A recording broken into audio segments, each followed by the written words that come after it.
Yep. James, you were just talking about how it's kind of nice for a change that AEW isn't treating us like idiots on commentary.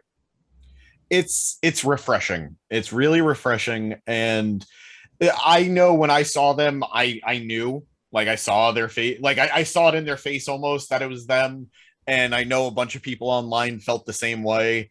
And why go through the charade of it? Just like it is what it is, and I loved it. And just moving past the reveal and how it was treated, one, this match had a lot going for the future of AEW's tag team division.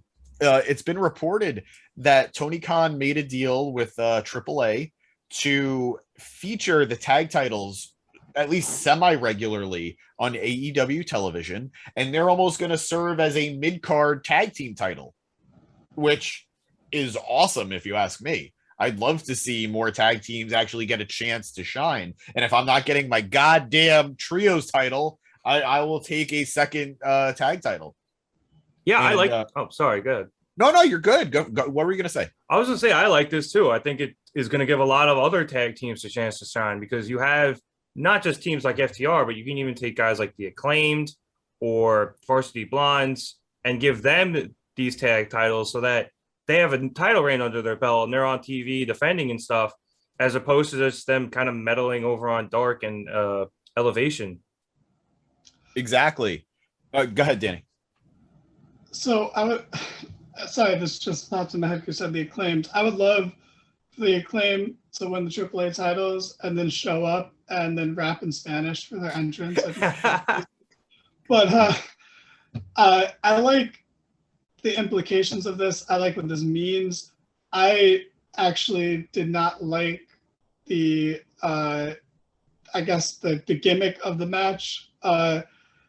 It's only because it was FTR, and I get it because I love the idea of the mat-based wrestlers being the Lucha Libre tag team champions. I think that's beautiful right there, and that's great character work for them, and they're gonna knock it out of the park, and that's phenomenal. But them being dressed up in like the tight suits and the mask and doing that, this felt like the reason they left WWE. Like this is the kind of stuff they didn't like, and I felt like I think anyone else, I don't have this problem, but it's just because they made such a big deal out of the stupid outfits and idea like costumes they had to wear. So, Danny, I hate to do this, but I'm actually going to disagree with you a little bit here. No, by all means. FTR has shown that they are willing to do anything to win these tag titles. When they first got here, when they were going against the Bucks, who weren't tag team champs yet, but when they were going against the Bucks, they went after who was it? The Midnight Express or the Rock and Roll Express? I think it was Midnight Express, right? The Midnight Express. And whichever one's who's 80 and hitting the Canadian destroyers. Yeah. When they went against Hangman and Kenny, they befriended Hangman. They got in his head and they turned him against the rest of the elite. They have shown that they are willing to stoop to really ridiculous levels to get gold around their waists. And this just felt like another example of that. And the psychology there, like I mentioned this before about like the future implications for AEW. Andrade made a deal with MJF for FTR.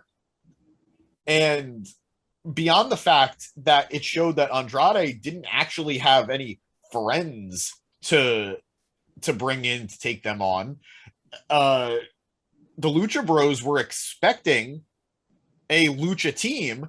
And when you're preparing for one type of team and you have almost the exact opposite bring their A game to face you on a surprise, I love that they lost those belts that way. If you're preparing for a fight and a different competitor comes your way with a completely different game, that's how you should lose.